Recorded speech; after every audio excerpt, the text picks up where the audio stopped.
Okay, this is the Renew LA Committee meeting for June 22nd, 8:30 a.m. Councilman Smith, Chairman. So any action I take today will go forward with the recommendation of the Chair. That being the case, we will receive and file number 4, and as much as carried out number 3. There are no cards or speakers requests for number 3. I'm satisfied with the ordinance, so we'll move that forward with the recommendation of the Chair and move to item number 1. Item number 1 are reports from the Planning Department and City Attorney relative to amending sections 12.03 and 12.24 of the Municipal Code as it relates to alternative processing facilities for solid waste.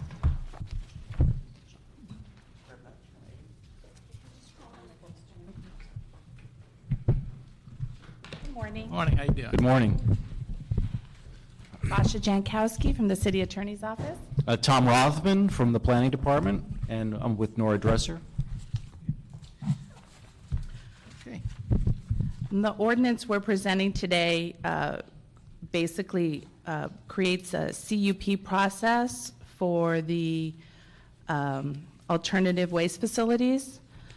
We had several meetings with the Bureau of Sanitation, the Environmental Affairs Department, Planning, discussed different definitions including different definitions from the California Code of Regulations and Health and Safety Code in order to make sure that certain wastes were not being accepted. And the rest of the criteria for the CUP is fairly usual for CUPs. And so Planning's recommendation was that this become part of the new zoning code. Okay. So this proposed ordinance, what we've abbreviated this as a solid waste alternative technology, SWAT for the acronym, and this new ordinance will establish these SWAT facilities as a new use in the zoning code, and will also establish them as conditional uses in the M2, M3, and PF zones. So they can only be located in those zones with 7 conditions for the conditional use, in addition to the existing conditional use findings. So it's a total of 11 findings you must make. Currently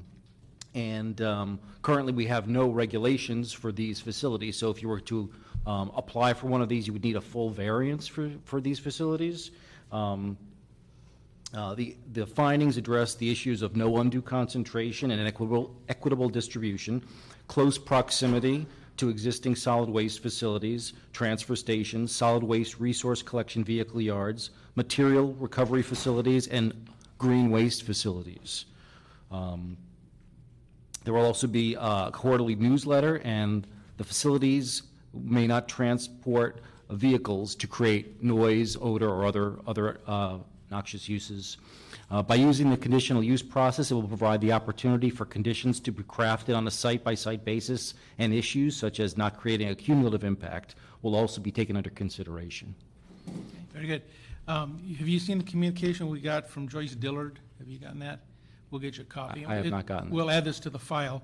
Just ask a couple questions. I believe you've answered these, but just on the record, says that the problem with this draft ordinance is it does not, or leaves out, issues of the environment such as geology, air quality, and other quality of life issues. It seems to me you have addressed that, but could you just on the record point to those portions of the 11 findings you must have in the process that address air quality, geology, and just quality of life? Certainly. Our second finding, that an effort was made to locate the facility in close proximity to existing solid waste facilities, transfer stations, solid waste resource collection vehicle yards, and material recovery facilities and green waste facilities. The point of that is to locate them close to the facilities where the waste will be coming from. So even though we have our first finding that they can't be clustered, we also want to make sure that there is some balance being made between their proximity to facilities that the waste will be coming from, so to mitigate any truck impacts and pollution. So we want to make sure there are 2 findings. They're very distinct and separate, Good. but they also complement each other in some way. And that's the quality of life. What about air quality? That's going to happen anyway because you have to have an AQMD finding, right? Correct. It's under Leah. Yeah, so that's going to happen automatically anyway. So as I read it, I think I saw that you'd really addressed all those issues. When we get to non-clustering, do we take into account, or is that done on a case-by-case basis, the issue of environmental justice issues, that we have certain zones in the city where that is a... That's finding A. It's finding. Right, yeah, that is our first finding. It does say specifically that the proposed location of the facility will not result in an undue concentration of such facilities in the immediate area, will not create a cumulative impact with special consideration given to the location of such facilities already permitted, and will support the equitable distribution of these facilities. That language encompasses that. And that is directly, is in response to environmental justice issues. And as I've looked at the ordinance, I think you really, took a long time, but that's the city of LA. We got there. We're here. But you really gathered all the information that we wanted in the initial motion and made it work. The only thing I ask you is the 1,500-foot clearance zone rather than 1,000, which is kind of our city standard for most things. So why 1,500 feet versus 1,000? That was a response to a variety of, Yeah, I think we had heard from a number of constituents that they thought that 1,000 feet was not enough for such facilities, and given the other findings that are necessary, we didn't think that would really have much of an impact for how these projects were cited. Most of in the M zones, you're going to find that probably the problem. There's enough Well, space. Did you look at other city ordinances to see if anybody else had done anything similar to that, or? It's very There's not a difficult lot to out find similar ordinances in this Swat country. is, there aren't any. Okay, so we're setting Very few but we'll be that- setting the trend then. Yes. Which is important. Okay, very good. I have no other questions. Mr. LeBlanc doesn't, Ms. Perry doesn't. Appreciate very much. We'll move that forward with the recommendation of the chair and ask that the public, that the planning committee schedule as quickly as possible. Thank you. Thank you very much. Thank you very much. Item number 2. Item number 2 is a verbal report from the Bureau of Sanitation relative to the pay-as-you-throw approach to charging trash fees.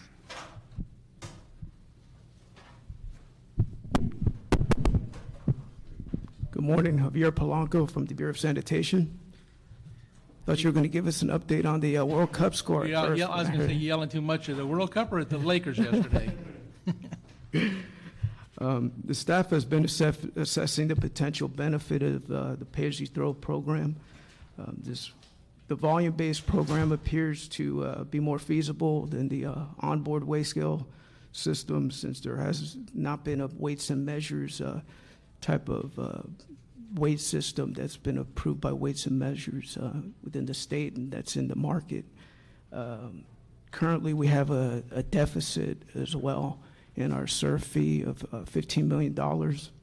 And to implement a volume-based program, the pilot would cost for 1,800 homes nearly $500,000 when you take into consideration outreach materials, the cost of containers that we would have to distribute, more calls to our call center. And right now, the DWP billing system, our billing agent, they need to get caught up on some other billing issues in terms of extra capacity, and so we didn't want to go ahead and implement a program that wouldn't be cost neutral, and so we're waiting for better economic conditions to go ahead and implement the pilot program for volume-based. I don't know if you have any questions concerning. Well, first of all, I think the problem with DWP billing is going to be resolved because they're spending about $10 million to fix their billing system after 20 years of complaining about it. They're finally fixing it. So Yeah, they're making some progress because they did have an antiquated system, so Yeah. there's some. antiquated. I don't know. It's Cobalt. Nobody in the country runs Cobalt anymore. Yeah, it was antiquated.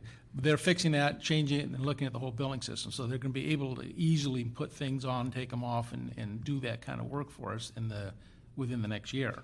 Have you looked at other cities and seeing how they did implementation? Because there are other people that are using the system to see if there's a better way.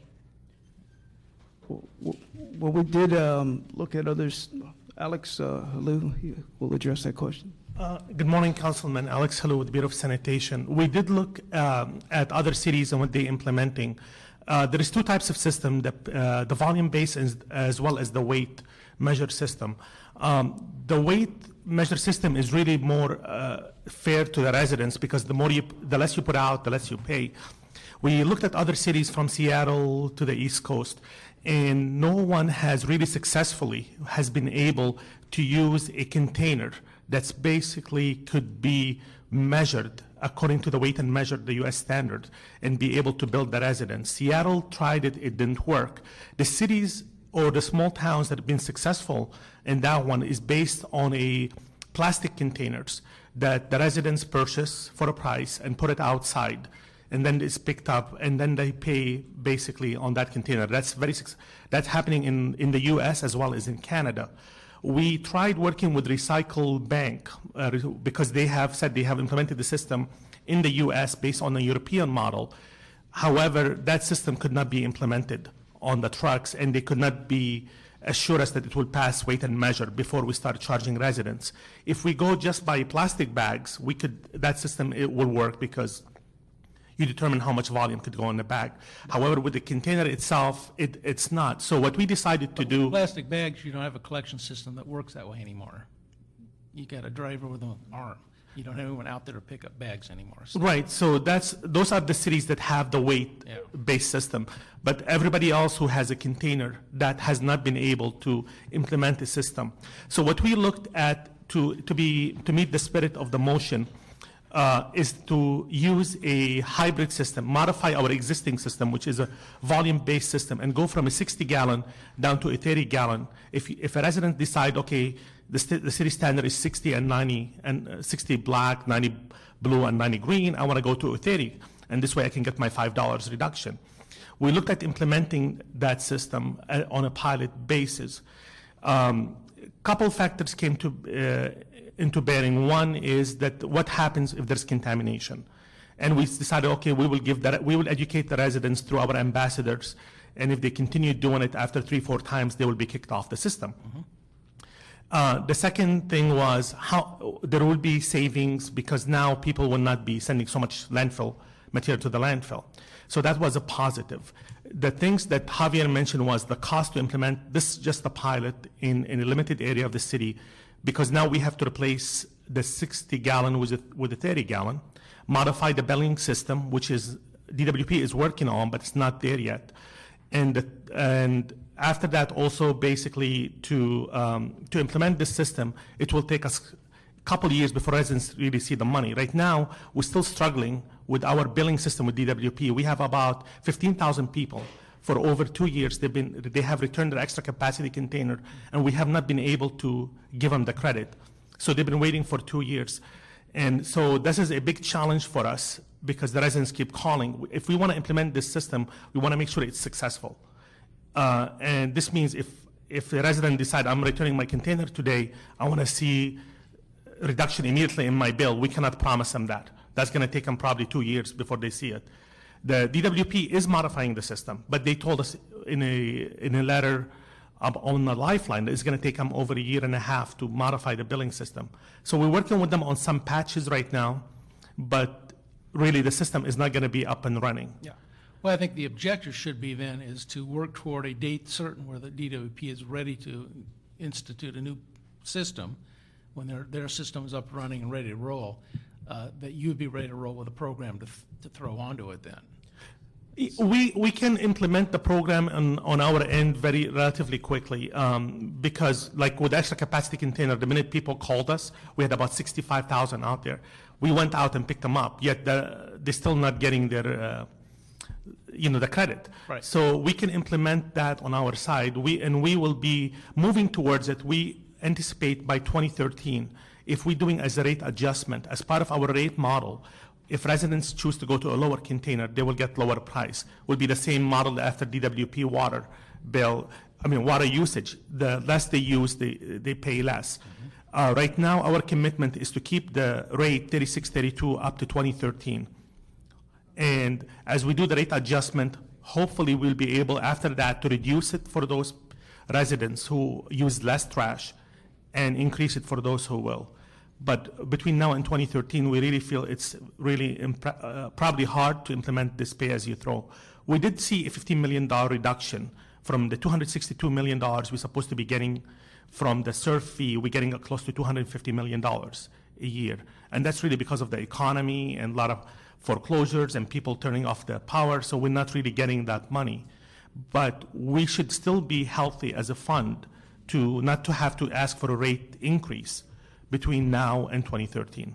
But our goal is really in 2 years from now is to do a rate adjustment. As a matter of fact, we did hire a private company to look at our rates and see how we can adjust them. So they're doing the study right now with our financial management division group to see how we rank against other cities. How much did I save you by lowering the subsidy on low income? Oh, you saved us and you saved the city of Los Angeles probably over $17 million. Count that as credit toward this. Okay. Let's do this. In as much as this committee will probably sunset toward the end of the summer, holding it in committee is going to be difficult, so we'll have to work that out. But I'd like to keep this as an open file. I'd like to have you, if you could get me just a half dozen cities that have pay-as-you-throw that you think have been somewhat successful, I'd like to maybe talk to them as well and meet with them if possible, unless they're all in New Jersey or something. But I'd like to look into it a little more. So let's keep this file open for the time being, take it off calendar, and continue off. Yeah, and if this committee does sunset, we'll move it into probably the Environment Committee, and we'll work with the chairman over there on it.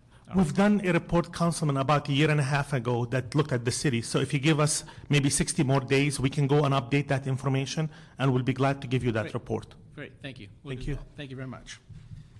And also, we did have another communication from Joyce Dillard that'll be in the file. Her comments were, and we'll get a copy of it, this is a burden on the middle and high income areas, and nowhere do you study the problem of low and moderate income refusing to adapt to recycling, which, whatever. It's in the file. Okay. Item number 5. Item number 5 is a discussion item with the Bureau of Sanitation report on the status of its RFP for alternative technologies. Never heard of it. What is it? How you doing? All right.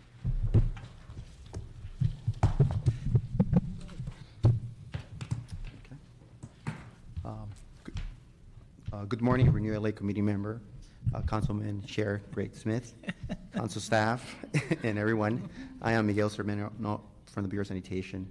This report is to give you an update on the status of the evaluation process for the commercial alternative technology facility that can process 1,000 tons of black bin municipal solid waste and the Board of Public Works action of May 7, 2010. Permit me to give you a brief background on this project since our last report to Renew LA Committee in November 17, 2009, when the Bureau reported that it's starting contract negotiations with the emerging proposer, California Renewable Technologies, and the negotiations are still going. In order to reduce the reliance on landfills and eventually eliminate the city's reliance on landfills and harness the energy from trash, Mayor Villaraigosa directed the Bureau of Sanitation to establish an alternative technology facility capable of processing black bin waste. In addition, the City Council's adopted Renew LA plan that calls for establishing 7 conversion technology facilities, 1 in each of the waste sheds and 1 in the local region. On August 22nd, 2007, the city received 13 proposals, 7 of which were under the commercial technology category. However, 1 proposal failed to submit the good faith effort documentation and therefore was deemed not responsive and not evaluated. The company was Covanta. Out of the 6 remaining commercial proposals, 6 were considered for further evaluation. These 6 companies are Interstate Waste Technologies, Green Conversion Systems, Community Recycling, Wheeler-Brader Technologies, California Renewable Technologies, and Wasser. On June 1st, 2009, the board deemed not responsive the proposals that failed the good faith effort. In addition, the BOS received approval to shortlist proposals that were warrant for further evaluation and also included 2 commercial proposals and 1 proposal under the emerging category. The companies that were not to be considered for further evaluation included community recycling under the commercial category, Interstate Waste under commercial, and Plasco Energy Group under the emerging. Furthermore, on June 1st, 2009, the board also authorized the Bureau of Sanitation to continue with further evaluation concerning 1, the proposal's financial options to develop the facility taking into account the current global financial and credit situation at the time. And second, their option to acquire emission reduction credits for non-attainment criteria air pollutants such NOx, SOx, PMs, and VOCs, in light of the Southern California Air Quality Management District's permit moratorium. There were 5 companies remaining for further evaluation at this point. Those were considered, there were 4 under the commercial that included Wheeler-Brader, Green Conversion, Uvasser, and California Renewable Technology under commercial. And under emerging, we only had 1 company remaining, which was California Renewable Technology. On November 9, 2009, the board authorized the Bureau of Sanitation to begin contract negotiations with the only remaining proposer under the emerging category, which was California Renewable Technologies. On May 7, 2010, the board authorized the Bureau of Sanitation to shortlist from 4 to 3 proposals deemed viable under the alternative technology commercial scale.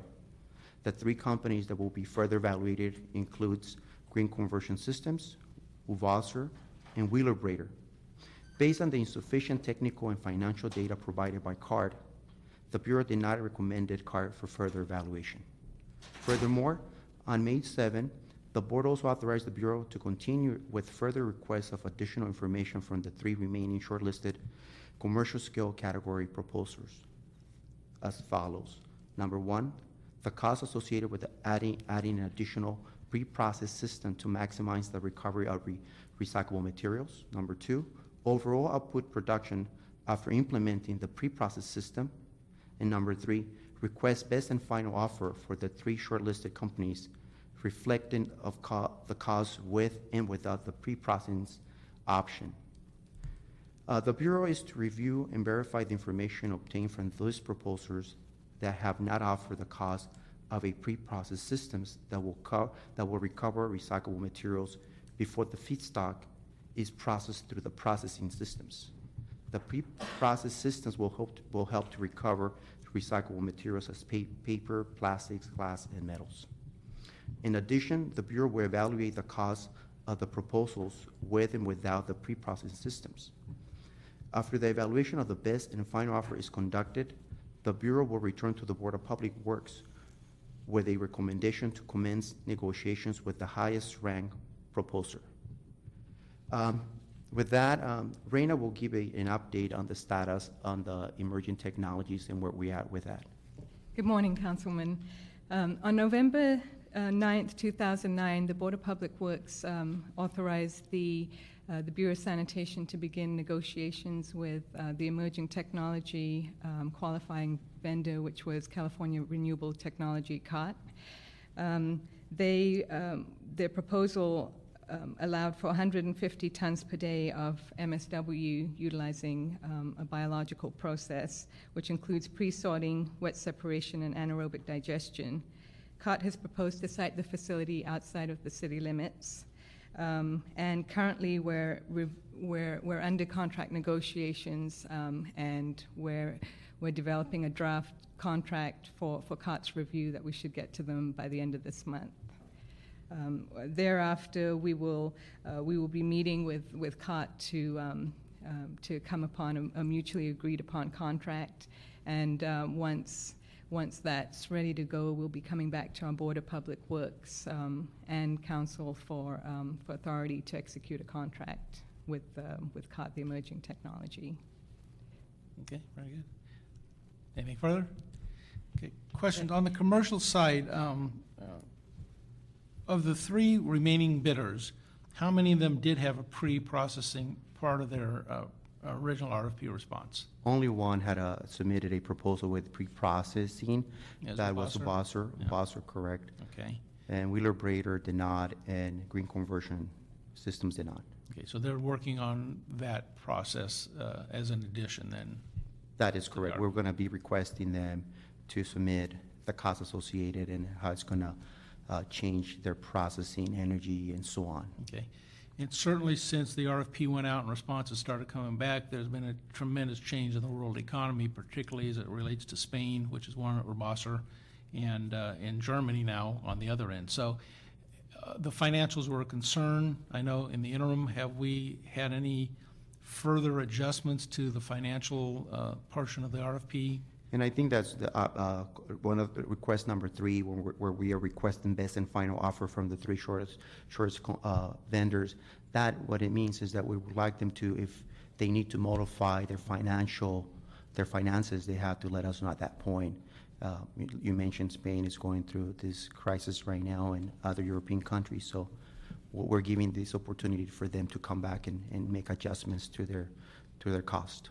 And then if we accept an RFP, or final RFPs, then we're going to go out and verify their financial ability to provide the service. That is correct. That'll be part of that process later on. That is correct. Once we receive their responses, we'll go ahead and analyze, and if you have questions, we'll go ahead and further request additional information, yes. Okay. And what are the time frame on the emerging? When are we looking at having final proposal again? We're looking at approximately 3 to 6 months, depending on how contract negotiations go. Okay, very good. I would still prefer it in the city of LA, but we'll accept it any way we get it. We'll obviously have a lot more conversation on this, and this is just a verbal, so it requires no action, but I thank the mayor for reading our document. I love giving him the credit for doing all the work, but it is what it is. Anyway, you're going the right direction. People are still looking to LA to be one of the leaders in the country on this, and I know you guys want to get it done too, so I appreciate the work, and we'll continue to have conversations, and let me know if there's any changes in any of these bidders, and either they drop out or don't comply on the pre-processing part of it. We've had some discussions. I happen to be the state chair of the California League of Cities Environment Committee. We've had a lot of discussions there about the importance of pre-processing in these conversion technologies. And I think if we saw anything come out of the legislature that supports conversion technologies, and we've been fighting it up there for years, is there's been a lot of discussion that anything that does come out is going to have that as an element of it. So I think we're on the right track, and we should stay on that track. So, Okay. With that, nothing further. Ms. Burnson, do you have anything to add? No? Okay. Thank you very much. Appreciate it. That will be continuing just as a verbal report and note and file, right? Thank you. Thank you very much. That concludes today's agenda. Yeah, if there are no one wishing to speak to the committee on today's agenda, speak now, forever hold your peace. Thank you very much. Committee's adjourned.